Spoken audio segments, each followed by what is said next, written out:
My wife's sister lied that I got her pregnant, and my wife and her family believed her instantly. My wife slapped me hard, and her brothers beat me up and destroyed my life. I booked a one-way ticket and vanished. Few years later she finally tracked me down and banged on my door in desperation. You don't forget the sound of betrayal. It doesn't come like thunder or warning bells. It comes sharp, sudden, like glass breaking inside your chest. That day started like any other. I was in the kitchen, half listening to the radio, swirling a spoon through my coffee while the morning sunlight poured through the window. I had just gotten back from the store with fresh bread and almond milk, Tessa's favorite, and I was humming some old tune without thinking. Life was ordinary. Simple. And then, all at once, it wasn't. I heard the door open, and I figured it was Tessa's sister dropping by again unannounced, like she always did. Alina. She had a way of walking into our home like she paid rent. She barely looked me in the eye most days, which I didn't mind. I tolerated her for my wife's sake. But that morning, she came in with a different kind of energy. Off. Nervous. Wide-eyed. And behind her was Tessa, her face already pinched with tension like she'd just been told someone died. I turned around slowly, coffee cup still warm in my hand, ready to say good morning. But I didn't get the chance. Adrian got me pregnant. 7 words. Just like that. Alina's voice cracked when she said it, and she even added a tremble to her lip, like some badly rehearsed play. And I stood there, frozen. The air stopped moving. My mouth opened, but no sound came out. I didn't respond, not because I was guilty, but because my brain refused to register that this was happening in real life. What kind of joke was this? But Tessa didn't ask me anything, didn't look for truth in my eyes. She didn't even blink. Her face twisted in pure disgust, and without hesitation, crack. Her palm collided with my cheek so violently that my head snapped sideways and the mug in my hand slipped, shattering on the tile floor. I didn't even bring my hand up to touch my face. I was too stunned, not because it hurt, but because in 1 second, the woman I had built a life with, shared secrets with, whispered to in the dark, had turned into a stranger with fire in her eyes and poison in her mouth. Tessa, I croaked, finally finding my voice. What the hell are you? But before I could finish, her brothers stormed in like they had been waiting outside the door with their sleeves rolled up. Jared and Marco, built like linebackers, always had something to prove. They didn't ask any questions either. Just grabbed me, one by each arm, and dragged me through the house like I was a stray dog tracking mud on white carpets. I was still barefoot, still wearing my old t-shirt, still trying to make sense of what the hell just happened. Get your hands off me, I muttered, but it came out too soft, too confused. They weren't listening anyway. Once we were outside, Jared punched me in the stomach without warning. Marco shoved me against the fence so hard that I saw stars. I didn't fight back. I don't know why. Maybe I should have. Maybe I should have yelled, called them liars, thrown punches of my own. But I didn't. Neighbors peeked from windows. Someone across the street started filming. I caught the glint of a phone camera just as Jared spat at my feet and shouted, "You sick freak." My vision blurred, but not from pain, from shame. The kind that didn't belong to me but had been stuffed into my throat anyway. They left me there, bruised, humiliated, alone. And Tessa? She didn't follow me outside. She didn't check to see if I could still stand. She just stood in the doorway, her arms crossed, her wedding ring still on her hand like it meant something. Her expression was a mixture of hurt and certainty, like she had already buried me in her mind. I limped to the edge of the street. My phone buzzed over and over. Messages from people I hadn't spoken to in months. Calls I didn't answer. I didn't know what I was supposed to say. Hey, funny thing. My wife's sister accused me of something vile, and apparently I've already been tried, convicted, and sentenced before I could ask what the hell was going on. I went back inside and packed a bag. I didn't say goodbye. I didn't try to explain. What was the point? They didn't want the truth. They wanted a villain. Someone to blame. A man they could throw stones at and feel righteous for doing it. You spend your life building a home, thinking love means safety. But the truth is, people will turn on you the moment it's easier than asking hard questions. I stared at the cracked mug on the floor, then down at my trembling hands. My fingers had blood on them. From the broken ceramic or the punches, I couldn't tell. It didn't matter. I showered. I wrapped a towel around my ribs. I wrote a single line on the bathroom mirror with soap. You didn't even ask. Then I left. No screaming. No grand exit. Just a man with a bruised jaw and an empty heart walking out of the life he thought was real. I didn't even know where I was going. I just knew I couldn't stay. Funny thing is, you always think you'll notice the exact moment your life falls apart. Like maybe there'll be sirens or some deep internal alarm. But all it took was a lie and a slap. And that slap? It didn't just hit my face. It killed a part of me I'll never get back. They say the truth will set you free. But that's only if someone sticks around long enough to hear it. 2 days after I left, I checked my email at a small public library on the edge of town. Nothing big, just trying to access my accounts, cancel subscriptions, update passwords. But then I saw the subject line, Notice of Administrative Leave. It was from my company. I sat there in that stiff wooden chair with my hoodie pulled low and read the message 3 times. The words didn't change. Given the serious allegations circulating online, the board has decided it is in the company's best interest to initiate a separation process pending a formal investigation. What allegations? I hadn't posted anything. I hadn't spoken to a soul except for the gas station clerk and a motel owner who only cared if my card swiped. But the gossip had grown legs. I logged on to social media, something I rarely used, and there it was. A thread. No names, but enough breadcrumbs for anyone who knew us. Married man. Sister-in-law. Scandal. Pregnancy. Betrayal. Justice.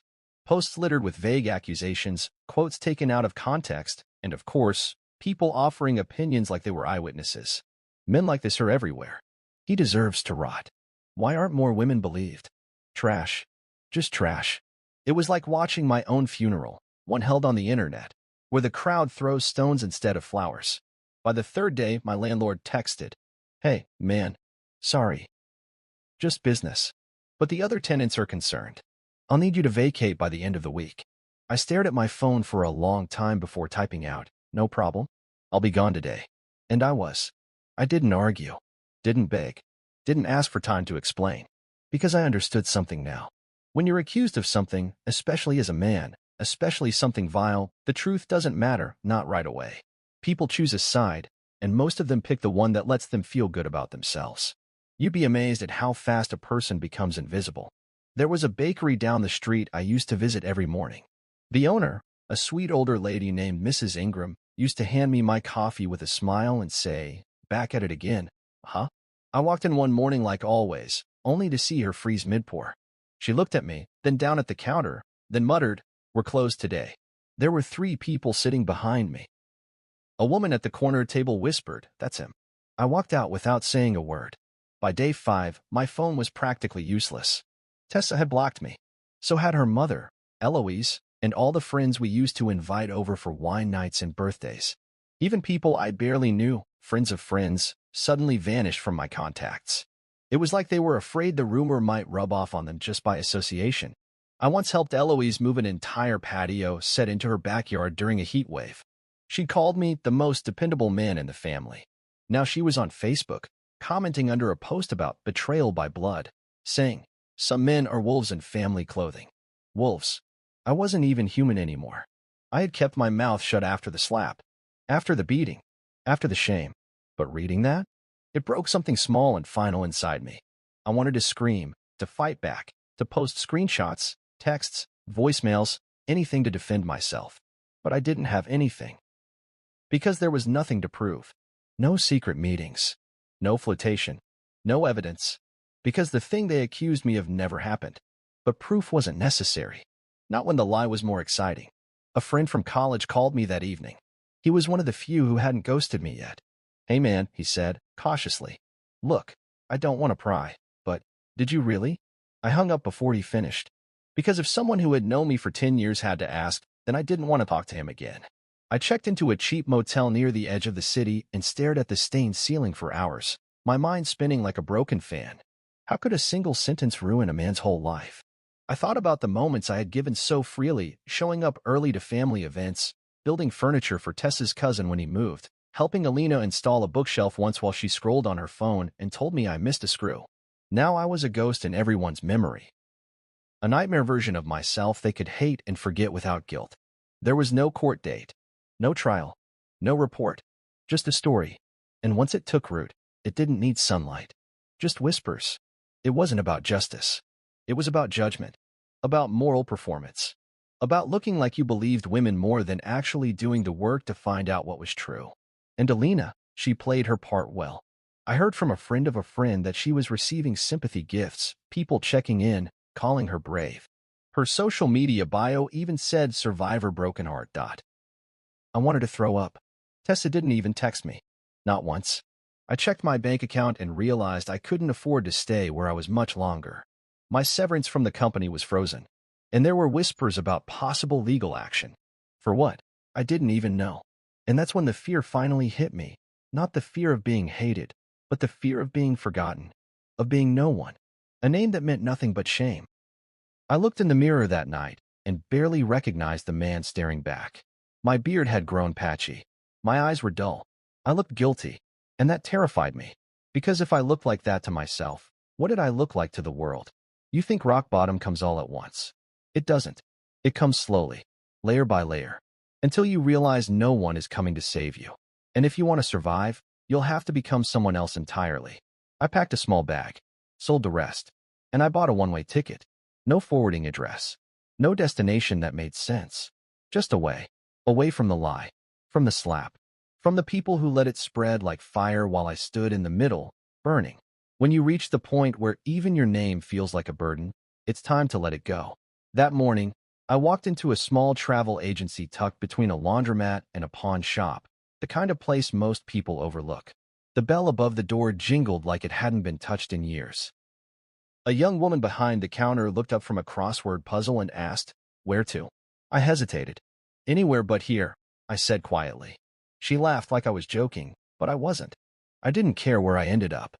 I just needed a ticket, a direction, and a chance to disappear. By the end of the day, I was seated on a bus heading to a town I couldn't pronounce, with a fake name and a duffel bag containing everything I had left, 2 changes of clothes, a pair of boots, my old laptop, and a brown leather notebook filled with sketches, journal entries, and reminders of the man I used to be. The ride was long and quiet. I sat near the back, watching the landscapes change, city buildings giving way to dry fields, then forests, then a coastline that stretched like it had no end. Somewhere along the way, I stopped counting the hours. I didn't sleep. I didn't eat much. I just stared and thought. It's strange, the kind of silence that settles in after your life explodes. It's not peace. Not at first. It's more like a numb fog, the absence of noise that leaves room for guilt and confusion to echo louder. I kept replaying it in my head. The slap. The lie. The way everyone turned away so fast, like they'd been waiting for a reason to hate me. I wondered if there was something in me they'd all seen long before I did. Was I too quiet? Too helpful? Too easy to forget? That last thought lingered more than the rest. Easy to forget. By the time I reached my destination, the fog outside had thickened, and the bus was one of only 2 vehicles on a narrow coastal road. The driver pulled into a gravel lot and said, "Last stop." That was fine by me. The place was small. Remote. No cell towers. Just wooden buildings that looked like they hadn't been painted since the 80s, a harbor with old boats tethered like sleeping dogs, and an inn that doubled as a diner. I walked through the town, duffel bag over my shoulder, and tried not to draw attention. A man with a cigarette hanging from his lips sat on a porch, fixing a net. He watched me walk by and nodded. I nodded back. I asked the innkeeper if they rented rooms weekly. She looked me up and down and said, "Cash only." I paid her for the first 2 weeks and asked if she knew anyone looking for help. "Depends what kind of help," she said. "Anything that keeps me moving," I replied. She pointed across the harbor. "Try the dock. Old man named Ben. Hires folks to clean his gear." Ben didn't ask questions. Just handed me gloves and pointed to a stack of fishing nets that smelled like rot and salt. I got to work, and for the first time in weeks, nobody whispered, nobody stared, nobody judged. I was just a man with gloves and a task. I worked until my back screamed and my hands went raw. Then I walked back to my room, collapsed on the thin mattress, and stared at the ceiling until sleep dragged me under. That was my new routine. Wake, work, Washington sleep. No internet, no headlines. No updates. Just fog, salt, sweat, and silence. And for a while, that was enough. I didn't tell anyone my real name. I went by Miles. It felt cleaner, simpler, detached. I didn't bring up my past, and no one asked. Some nights, I'd walk the shoreline, breathing in the cold air and letting the wind numb my face. Other nights, I wrote in my notebook. Not full entries, just fragments. A thought, a sentence. A single word sometimes. I didn't want to remember. I wanted to rebuild. In town, people started recognizing me, not in the way they used to. No pity, no whispers, just simple greetings. Morning, Miles. You working the West Dock today? You take coffee with sugar or cream? They didn't want my story, just my presence. And that was new. The more I kept to myself, the more space I found in my own head. I started running every morning. First a few minutes, then half an hour, then 5 miles at a time. The pain felt good. It made sense. My lungs burned, my legs shook, but it was a pain I chose. A struggle with purpose. After a few months, I started fixing broken things around town, gutters, sheds, boats. A woman named June asked if I could help her update her business website. I told her I wasn't much of a tech guy, but she insisted. I borrowed a laptop from the library, watched tutorials, read forums, and figured it out. Then another shopkeeper asked for help. Then another. I didn't realize it then, but something had shifted. I was still invisible, but this time by choice. I was no longer Adrian, the accused. I was Miles, the man with tools and time and no past to drag behind him. One night, I stood on the dock after work, watching the boat sway under a deep blue sky. The stars were just beginning to peek out, and the water reflected them like a secret mirror. I thought about Tessa, about her face when she believed the worst of me without hesitation. I wondered if she missed me, if she regretted it. But then I pushed the thought away, because it didn't matter anymore. What mattered was this moment, this stillness, this new version of me slowly being built from the wreckage of who I used to be. No headlines, no group chats, no slaps, no screams, just fog, salt, silence, and the slow, deliberate process of becoming someone no one could erase. The name Miles wasn't just a disguise anymore. It became something else entirely. Not a cover, but a beginning. I didn't choose it for any deep reason at first. It was just the name printed on the back of an old work shirt I found in a donation bin by the pier. Faded letters. Blue cotton. Someone had stitched it there long before me, and when the townspeople started calling me by it, I never corrected them. Funny how identity can grow out of scraps. By the end of my first year in that fog-wrapped harbor town, I wasn't just surviving. I was slowly, carefully living again. Ben, the grumpy old fisherman who first gave me work, had a stroke that winter. His daughter, Clara, came back to help him recover. She was tough, practical, and didn't smile much, which suited me fine. One evening, as we closed the nest shed, she said, "You're good with numbers, right?" I shrugged. "Decent." She tossed a salt-stained notebook onto the table.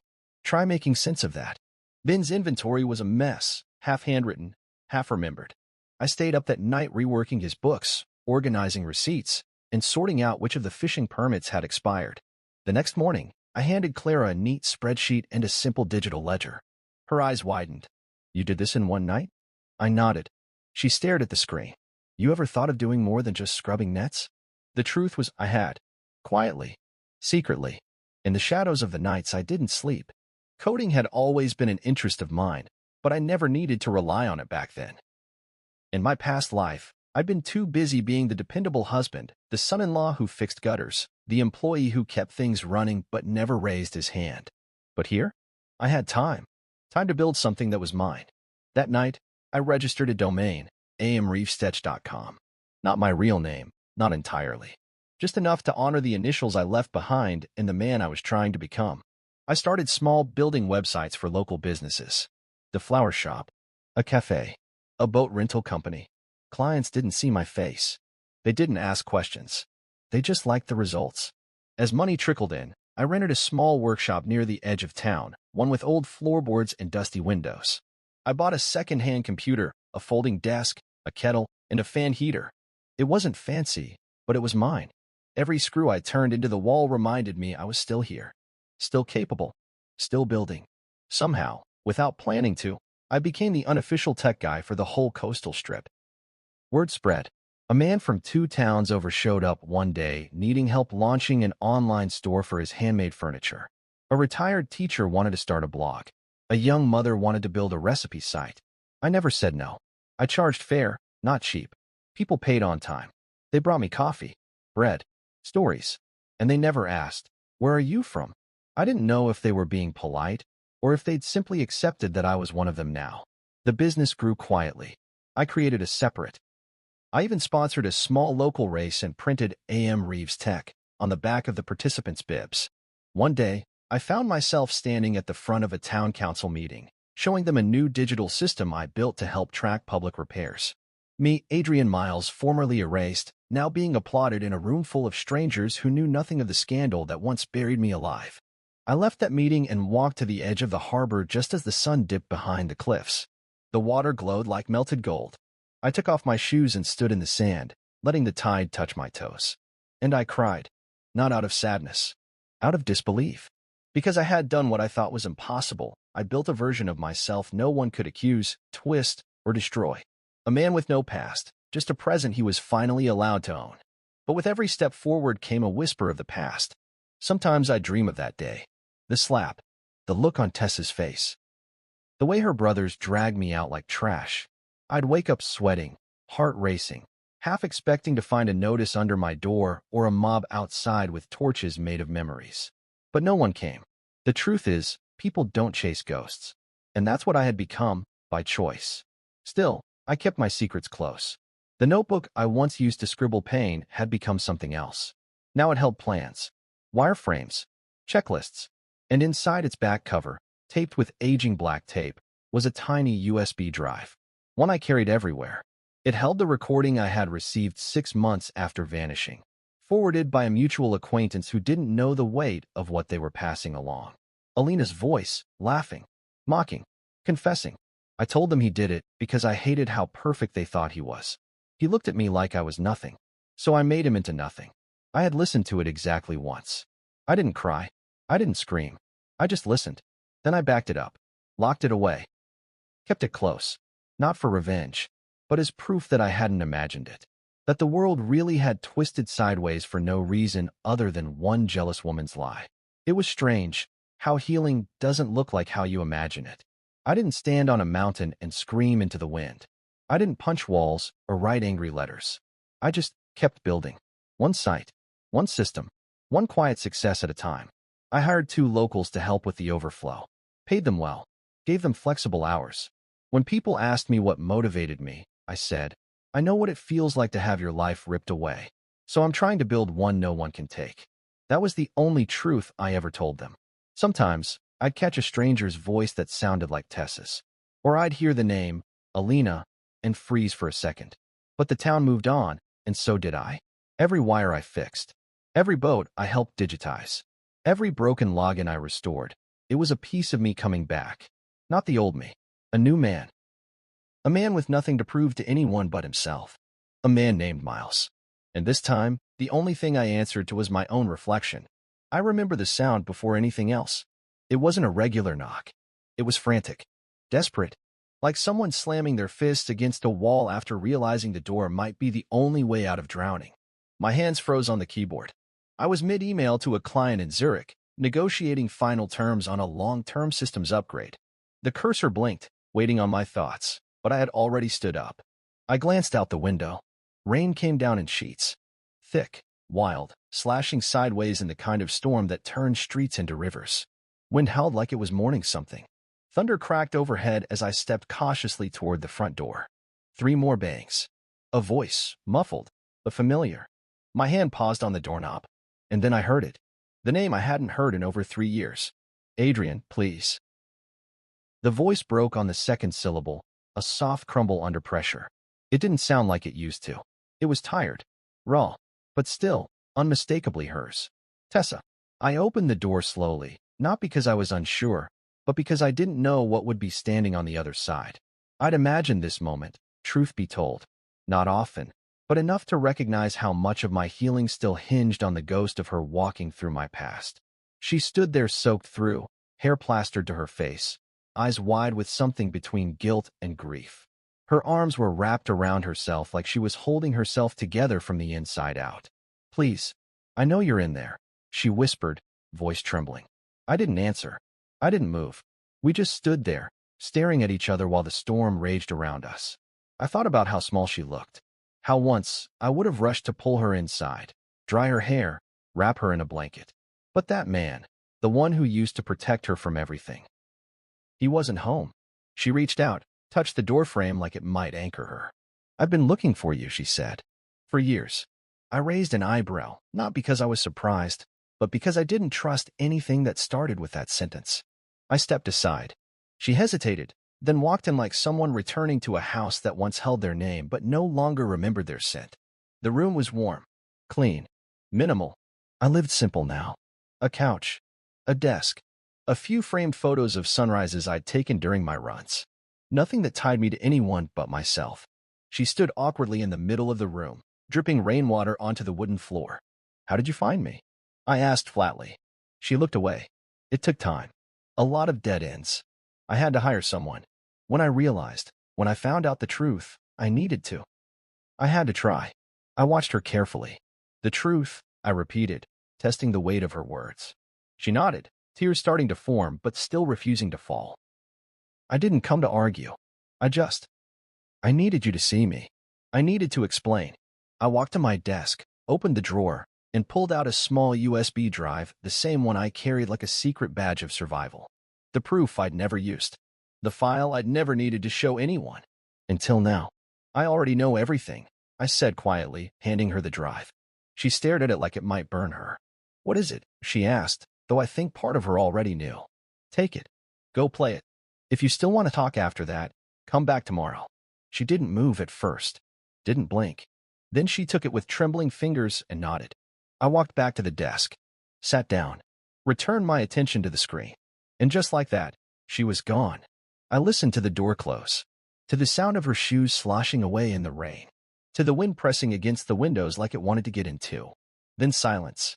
For hours, I sat in that silence.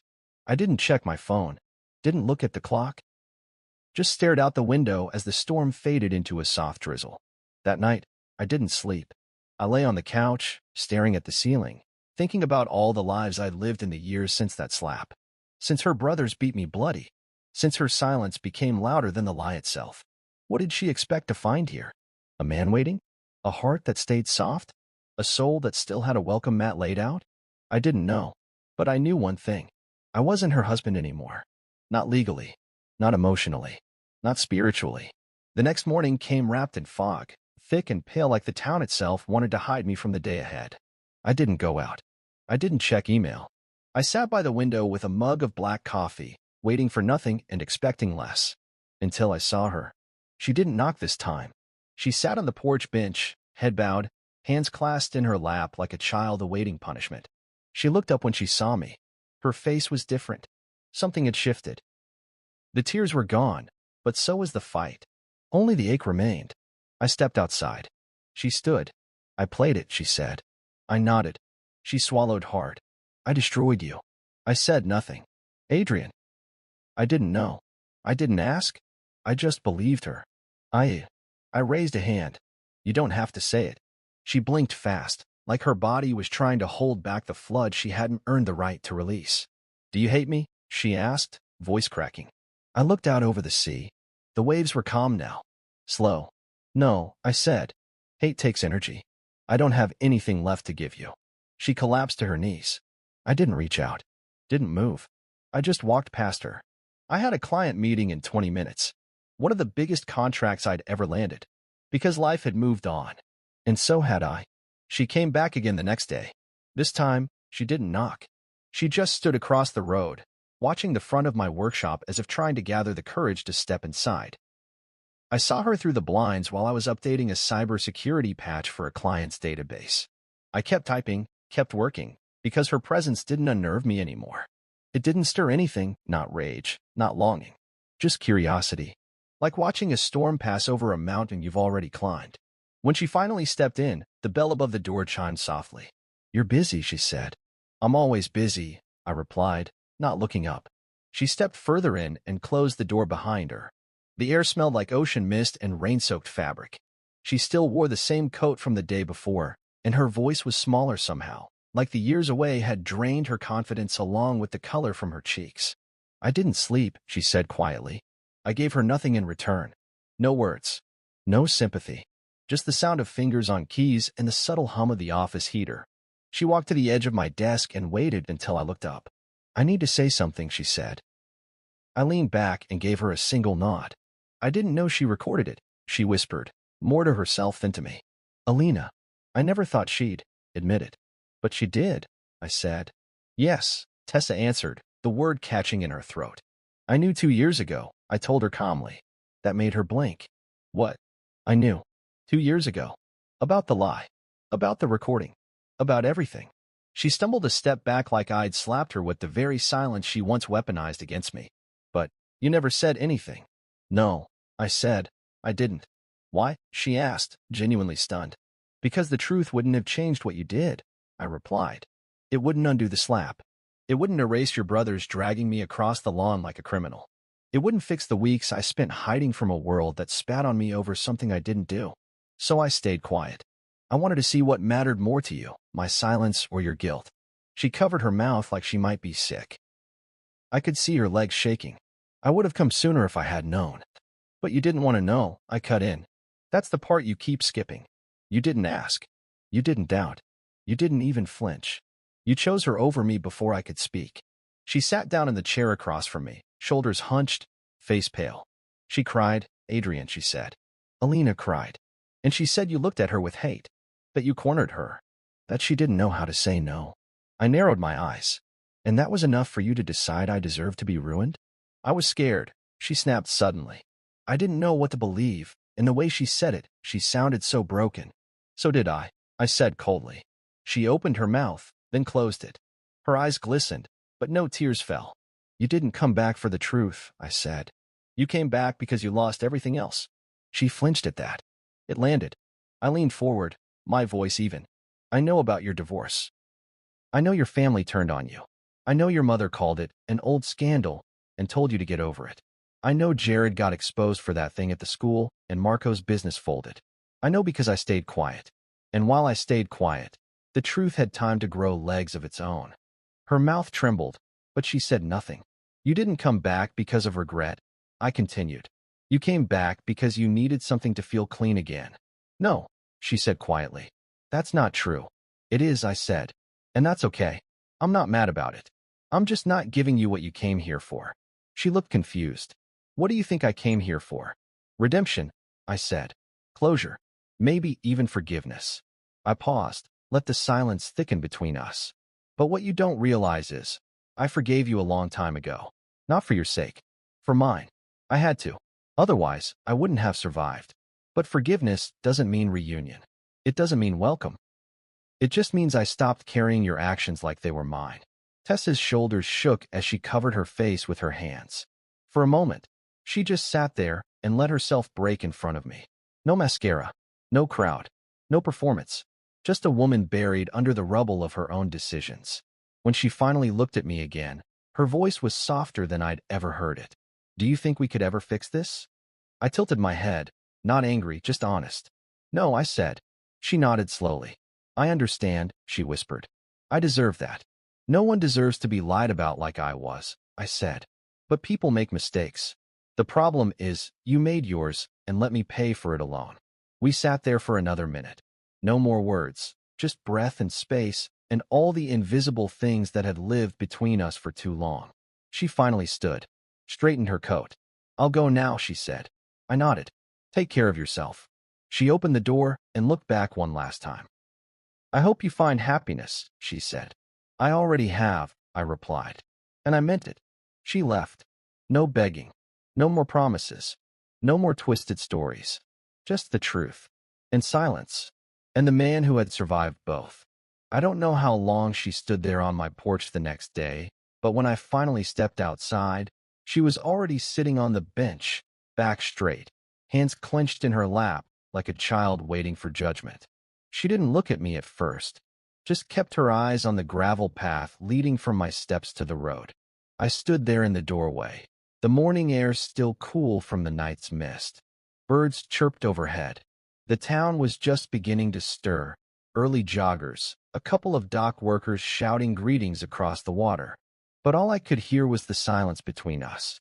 That old, familiar silence that once meant comfort and now just stretched tight like a wire between two cliffs. She looked up, finally, and there was something gone from her eyes. Pride. Maybe hope. Maybe the last piece of the story she had tried to hold together in her mind. I listened to it, she said. I didn't respond. I listened to her voice again and again. It didn't sound like her. And that's what scared me the most. Her voice cracked, but she didn't cry. Not this time. It wasn't the version of Alina I knew. Or maybe it was the only real version, and I never wanted to see it. I stepped onto the porch but didn't sit.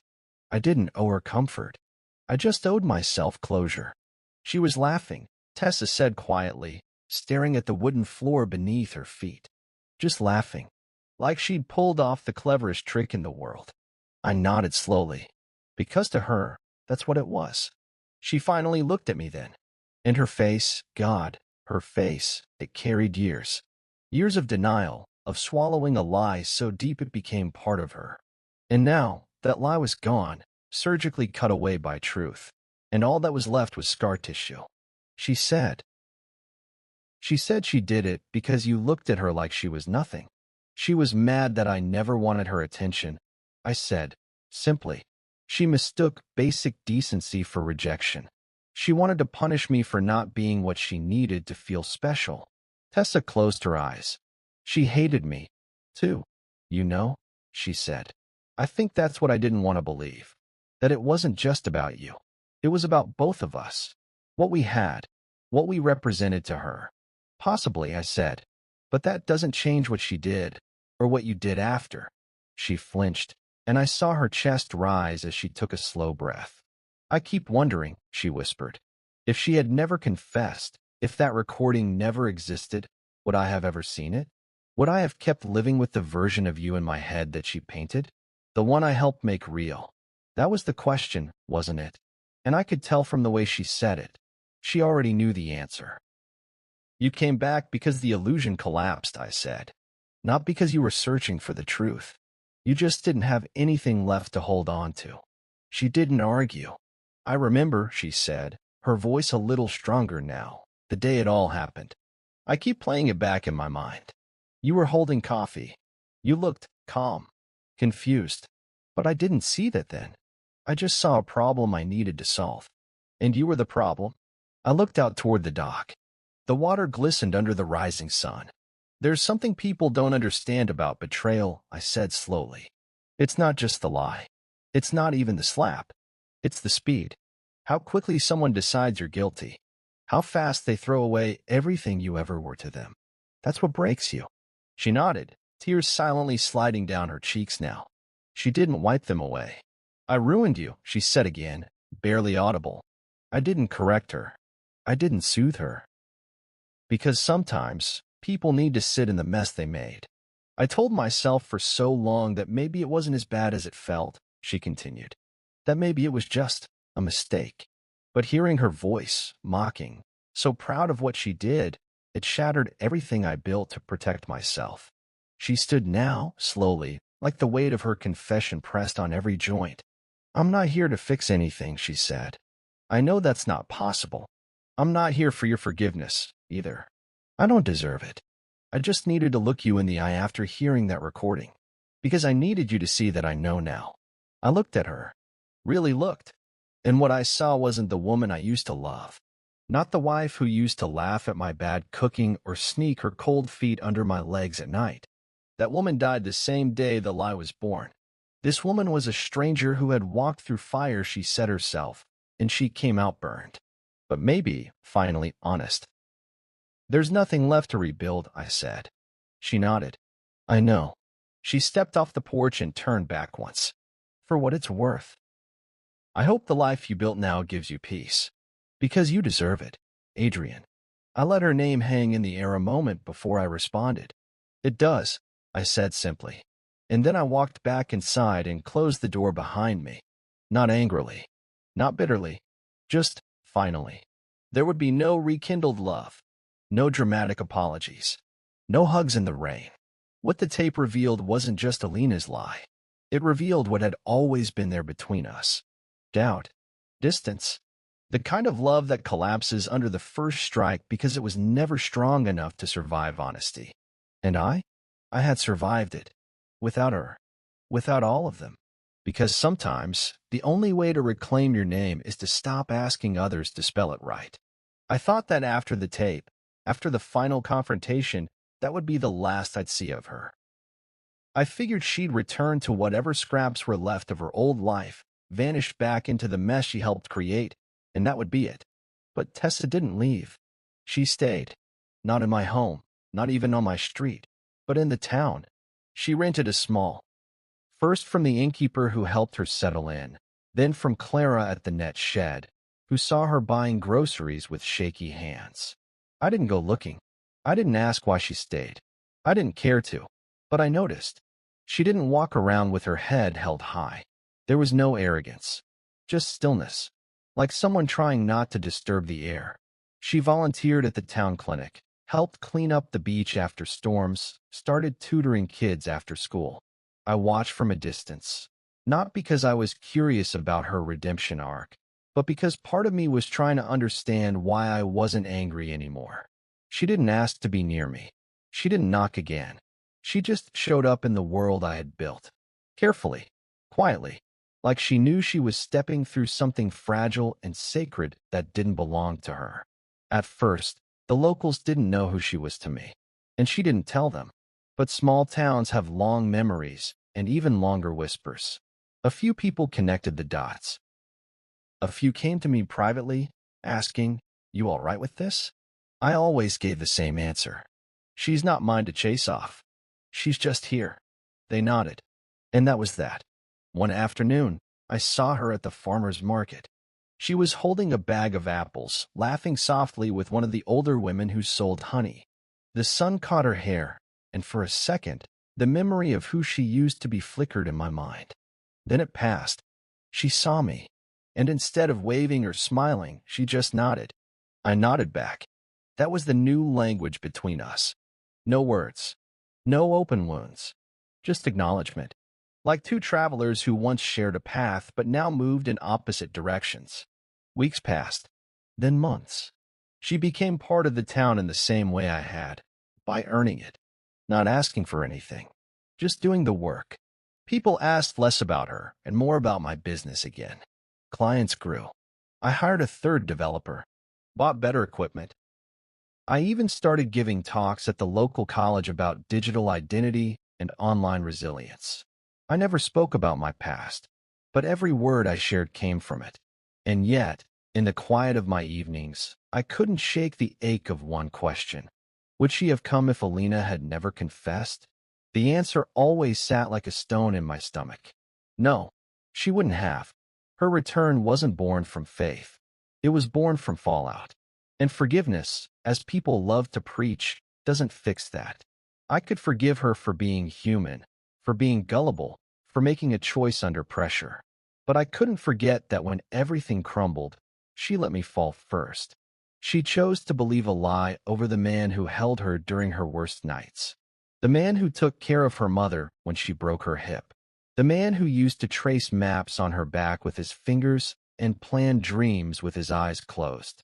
I didn't hate her anymore, but I didn't trust her either. And trust. That was the thing forgiveness couldn't rebuild. One evening, as the sun dipped low behind the lighthouse, she approached me while I was locking up the workshop. The sky was bruised purple, waves licking the dock gently. "Do you mind?" she asked, gesturing to the wooden bench near the stairs.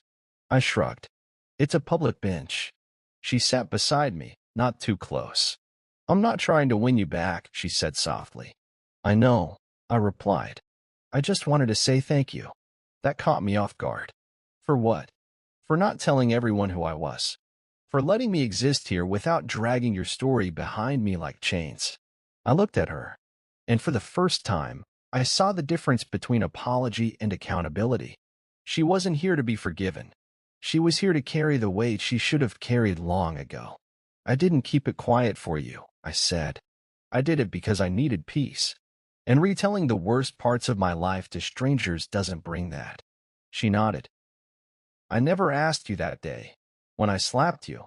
When it all started." She hesitated, searching for words. "What were you going to say? Before everything went sideways?" I stared out at the water. "I was going to ask what the hell she was talking about," I said. Because it was so out of left field, I thought it had to be a joke. I was stunned. That's all. I didn't even get a chance to defend myself. Tessa looked away, ashamed. And instead of asking me one question, I continued. You hit me. You let them drag me outside. You let it happen. I know, she whispered. And you've got to live with that, I said. Not because I want you to suffer, but because that's the consequence. That's the echo of choices we don't get to undo. I do live with it, she said. Every day. We sat in silence again. And then, as the sky darkened, she stood. This will be the last time I talk to you directly, she said. I needed to say those things. But I'll respect the space you've created. I won't interfere. I nodded. And as she turned to walk away, I said one last thing. You're doing good work at the clinic. She stopped, turned slightly, and smiled. Thank you. Then she walked into the evening haze and didn't look back. And I sat on the bench, listening to the wind, the tide, the creak of the dock.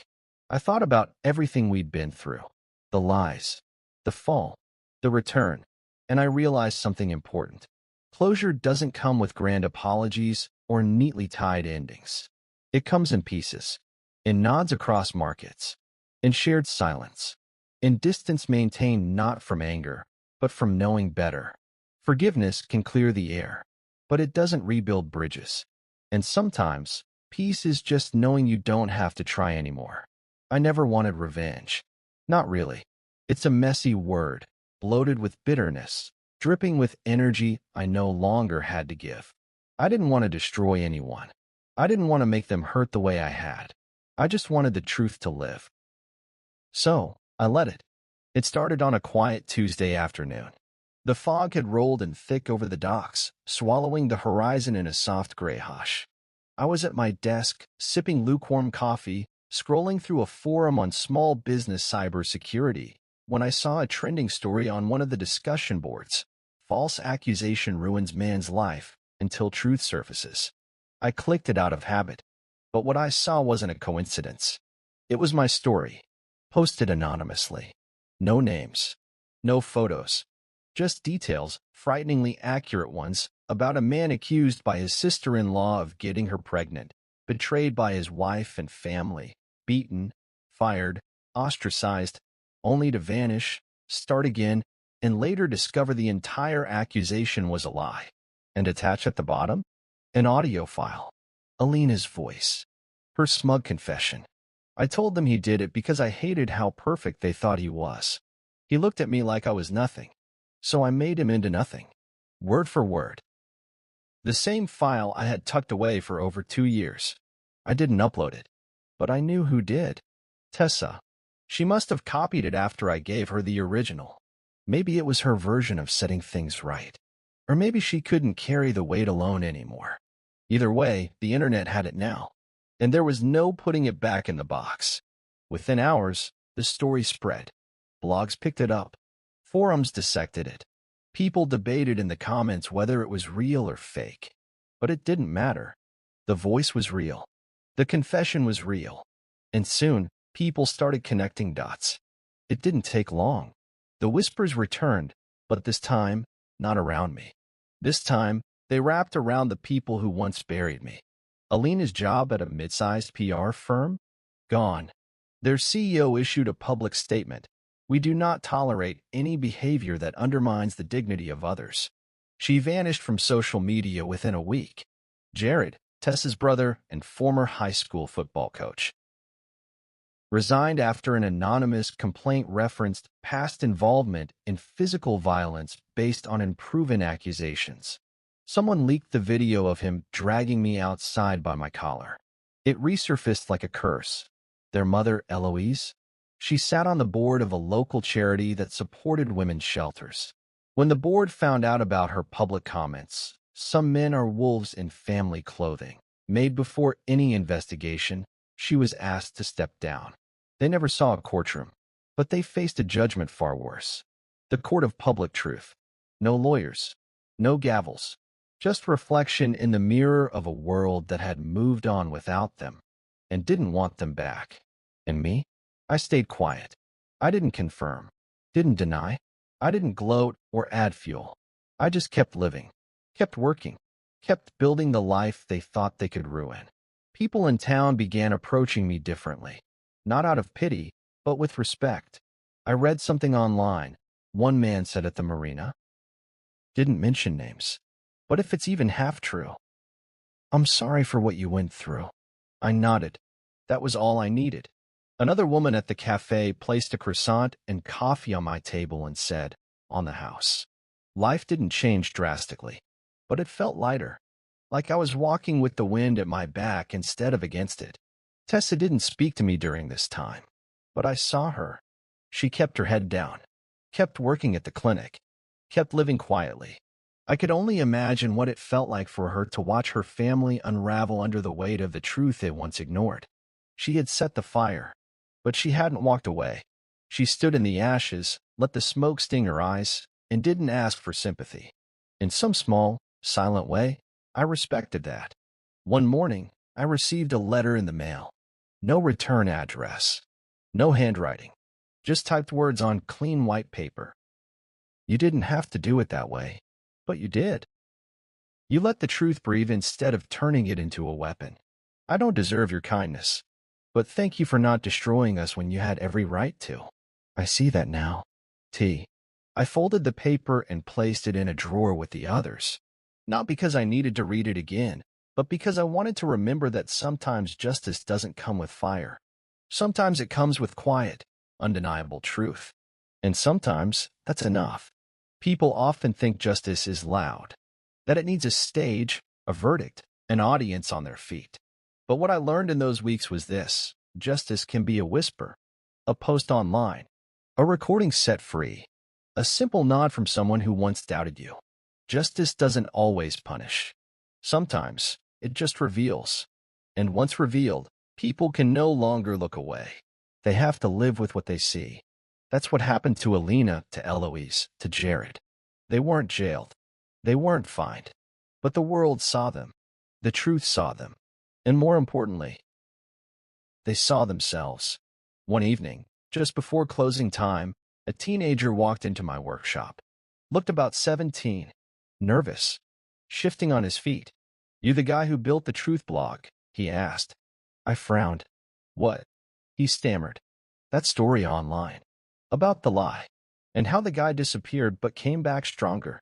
That's you, right?" I didn't answer, but I didn't need to. He nodded slowly. "I just wanted to say, that story helped me. A lot. I almost gave up on myself this year. People thought I did something I didn't do. I started to believe it too." He pulled something from his backpack, a sketch pad. "My teacher told me to draw something that made me feel strong again. I drew this." He showed me a page. A faceless man standing in a storm, lightning behind him, feet planted firm. The caption read, "Truth doesn't flinch." I stared at it for a long time.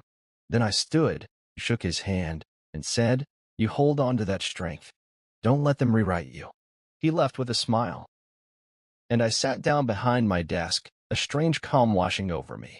It hit me then, why I had never posted the recording myself. Why I had waited. Why I had rebuilt first.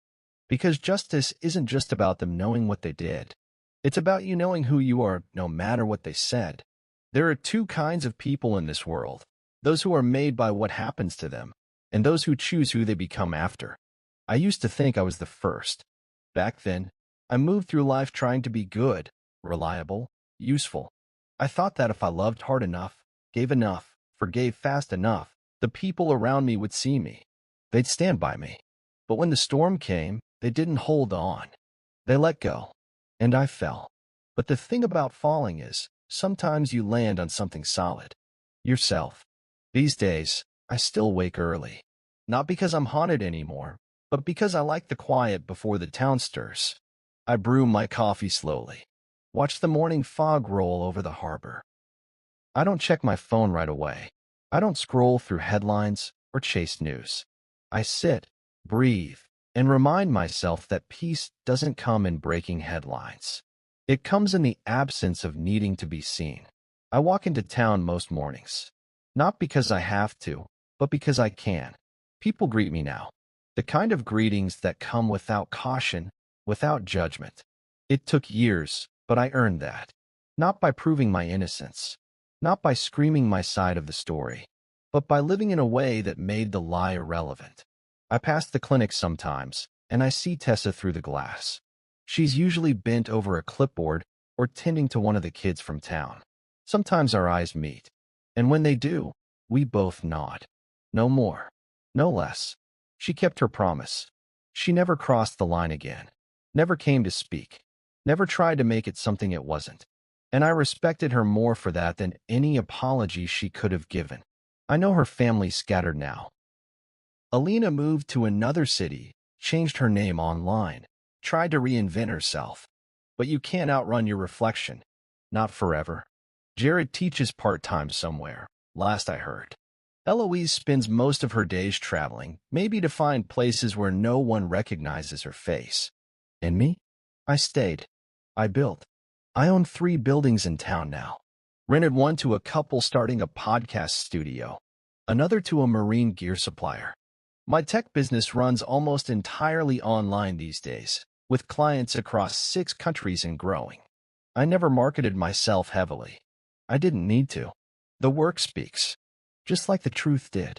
But here's the part no one teaches you when your life burns to the ground. Healing isn't loud. It doesn't come with banners or thunder or applause. Healing is quiet, subtle.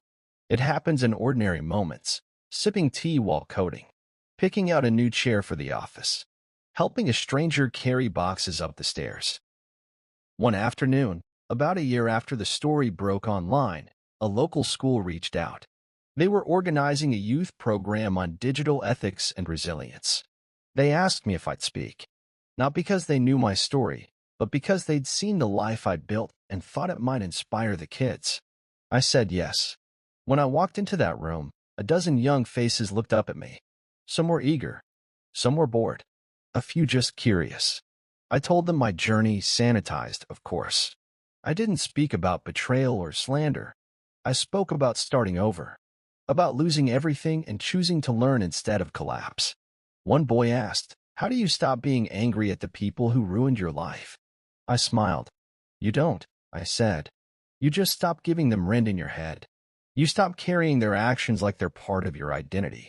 You outgrow their power over you by building a life so full they can't squeeze into it." He nodded like he understood. Maybe he did. Maybe one day, those words will matter to him. That night, I stood on my porch with a cup of warm cider and stared at the sky. No clouds, just stars. 1,000 quiet lights blinking above me, indifferent to everything below. I thought about the man I used to be, the one who stood stunned in his kitchen, coffee cup in hand, watching his life collapse because of a sentence someone else invented. I didn't recognize him anymore. He was too soft, too eager to please, too ready to believe love was something owed rather than something earned. And now? Now I am deliberate. With my time, with my trust, with my silence. Tessa once asked me, months ago, before she finally let go completely, "Do you think we could ever find a way back?" I didn't answer then. I just looked at her. But if she asked me now, I'd say this. That man you were married to, he's gone. He died the moment you slapped him without asking a single question. The man who stands here now? He doesn't belong to your story anymore. He wrote a new one. People assume survival is the end. But survival is just the beginning. Because once you realize you can survive being erased, you start to wonder what you could become if you stopped trying to be acceptable and started being true. True to yourself, to your own voice, to your own worth. I don't live for validation anymore. I live for the version of me that I almost lost. The one who picked up the pieces in the dark and learned how to shape them into something new. My name is Adrian Miles. I was accused, beaten, erased, abandoned, but I didn't stay buried. I came back, not to prove a point, not to seek revenge, but to choose who I wanted to be without anyone else's permission. And this time, the only name I answered to is mine. Fully, proudly, without apology. Asterisk after listening to today's story, perhaps it has raised some new questions in your mind, or maybe it has brought back some old memories. Every day on Reddit, new experiences and moments create fresh stories, and they connect all of us. Everyone has their own unique journey in life, and we all try to understand the world in our own way. These kinds of moments remind us that we are all human, sometimes happy, sometimes sad, and always learning something new. If you enjoyed this story, feel free to share it with your friends. Your thoughts and feedback are always valuable to us, as they motivate us to create even better content. Every story has its own unique angle, and our goal is to understand everyone's perspective and make our content diverse and relatable. Stories like these help us realize that life's journey is different for everyone, and by hearing other stories, we learn something new. You can also share your own stories with us. Your experiences are valuable to us as well, and if you enjoyed this video, please leave your feedback. We aim to create content that brightens your mind and gives you new ideas every time. If you've already seen this video before, your feedback is still important. With every piece of feedback, we can improve our content and bring a new perspective to our viewers. Today, what we saw was just a small part of the many stories shared on Reddit and across the world. It's a reminder of how we all try to understand life by sharing our experiences with each other. This video was only an example of how we try to connect with others through storytelling, learning about different sides of life. We hope to continue sharing such stories that help us all learn and grow together.